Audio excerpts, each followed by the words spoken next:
D'aquesta manera tan visual es va donar per acabat el 31è Festival de Patinatge Artístic del Club Patí Ripoll, una posada en escena conjunta de totes les patinadores de l'entitat al ritme de la música davant una afició entregada i que no va dubtar en premiar el treball fet des de fa setmanes per tal de portar a la pràctica un espectacle així.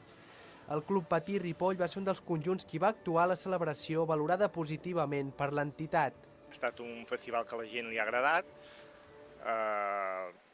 la gent ha vingut, ha estat present i bueno, sembla que l'espectacle ha estat a l'agrat de tothom i estem molt contents.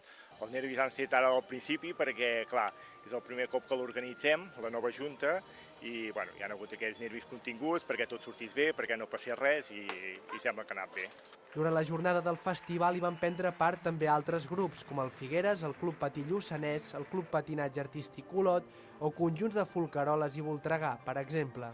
També van destacar actuacions individuals que posaven el contrapunt als espectacles dels shows sobre la pista.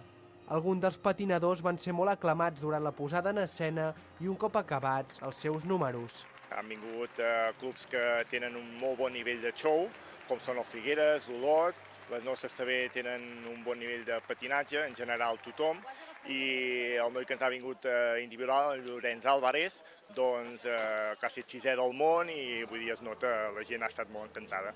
La nova junta té aquests objectius de cara a les pròximes setmanes i mesos. Bé, mirar d'anar, si més no, mantenir aquest nivell que portem fins ara, si el podem augmentar millor, però intentar fer les coses el millor possible i que ens surti tot bé. Gran jornada de patinatge artístic al pavelló municipal, amb actuacions per a tots els gustos.